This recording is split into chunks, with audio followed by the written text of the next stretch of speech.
Chamacos, la mesa económica ya está puesta. Y aquí está Pedro Tello. Broso, qué gusto saludarte. Días, Buen día. José Luis de la Cruz. Muy buenos días. Muy buenos días, José Luis. Pedro.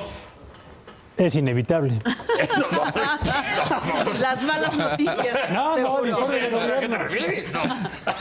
No sé de qué me hablas. Tengo alguna idea pírrica acerca de lo que puede ser. Se hizo famosa la palabra. Desde luego, sí. Pues pírrico será también el resultado, el balance favorable de este informe de gobierno. Tercero, Sí, sí. mira, sí. inevitablemente, atendiendo a lo que dispone el artículo 6.9 de la Constitución, Ajá. más el artículo 6 de la Ley de Planeación, hoy el titular del Ejecutivo envía al Poder Legislativo el reporte escrito del balance de las decisiones tomadas, Sí. de las acciones realizadas y de los resultados obtenidos, el famoso informe de gobierno. Y el día de mañana, pues acudimos al acto de salutación obligatoria nacional en la que nos aventamos el mensaje del presidente sin que haya posibilidades de interactuar. El día de mañana. El día de mañana, por supuesto. Que es, pues, ya no es un evento oficial, ¿no? No, es ya un no. evento de invitación, pues. Trasladaron 24 horas más tarde solamente el día del presidente de lo que había sido la tradición política de este ¿Tú país. estás a lo que invitado ya, ocurrió. No, por supuesto. ¿Tú que estás no. invitado? No en esta ocasión. No en esta ocasión. ¿Nosotros no estamos invitados? No en esta ocasión, ¿verdad? Todavía no. Somos ciudadanos pírricos. Somos ciudadanos pírricos, pero nos ampara el artículo 6.9. Y otros, y otros ciudadanos están peor. Exactamente. Bueno, ¿qué tendríamos que señalar a propósito del informe de gobierno? Yo diría que, como una suerte de primera aproximación muy rápida, llegamos a la mitad de este sexenio con un importante déficit, Sí. y subrayo, importante déficit en materia económica.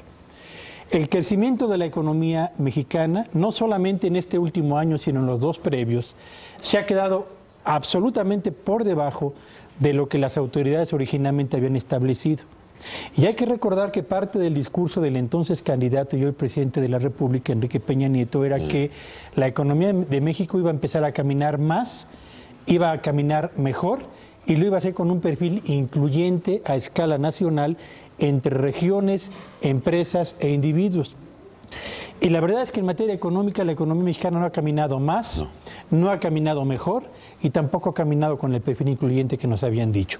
Y si a esto agregamos el hecho de que los niveles de confianza medidos por la encuesta que mes a mes aplica el Banco de México entre empresarios y consumidores apuntan francamente también a una calificación, yo diría, reprobatoria de este gobierno en lo que atañe a la percepción de los empresarios sobre el ambiente para hacer negocios y en lo que atañe a la percepción de los consumidores acerca de sus posibilidades reales para adquirir más y mejores bienes y servicios.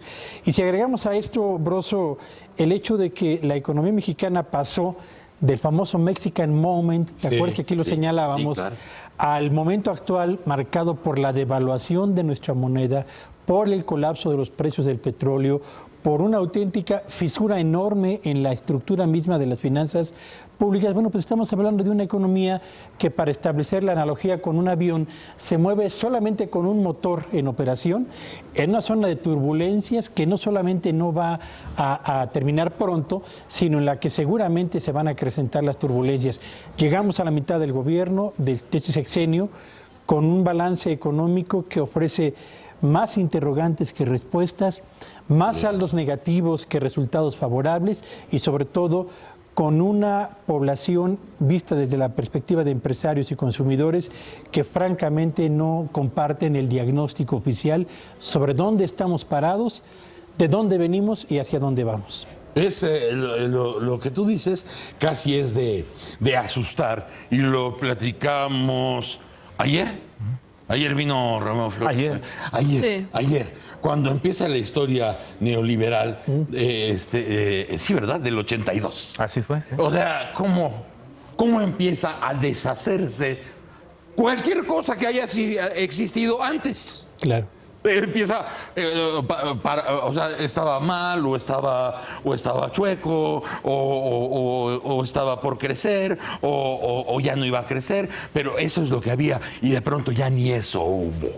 Y entonces ahora nos encontramos, porque ayer con este libro que le decía yo, me asusta cuando platicas que a partir del 82 empieza a deshacerse cualquier cosa que haya sido el país, porque quedamos a merced del Fondo Monetario Internacional y del Banco Mundial.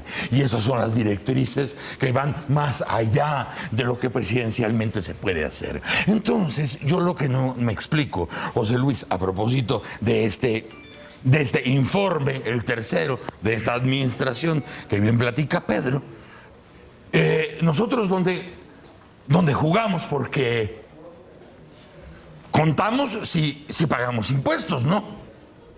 Contamos a la hora de que somos consumidores, contamos a la hora de las cifras de quién trabaja y cuántos, pero si no es para eso, en el esquema que nos presenta el Banco de México y la Secretaría de Hacienda, si no es para eso, no existimos.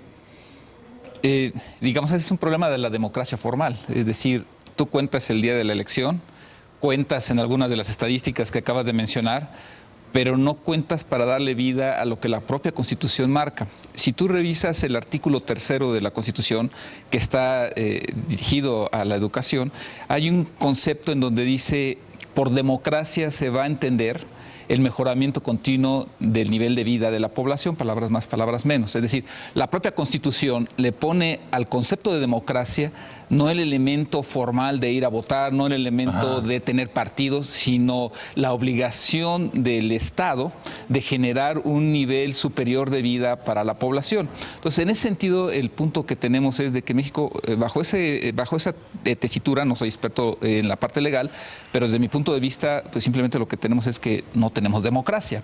¿Qué es lo que sí alcanzamos a tener? Pues una serie de eventos políticos cada 6 años en donde somos exitosos en tener personas que hacen una campaña política que llega a toda la población, en donde se generan compromisos, se generan promesas. El problema es que cuando llegan a la administración pública, a la función pública, en realidad no tienen las características suficientes para de una campaña política exitosa pasar a una administración pública exitosa. ¿Qué cifras tenemos ahorita para contrastar esto? Si nosotros revisamos los programas fundamentales de esta administración, y lo mismo podríamos hacer con la de Vicente Fox o con la del presidente Calderón, lo que vamos a tener es objetivos de crecimiento económico. Por ejemplo, en este sexenio, el Plan Nacional de Desarrollo decía, para el 2015, con la aprobación de las reformas, vamos a tener crecimientos de 4,5%. No mames. Eso está escrito ahí. Se aprobaron las reformas y lo que tenemos hasta ahorita acumulado en los primeros 2 años y medio de gobierno es un crecimiento de 2%. Entonces, ahí tenemos un tache.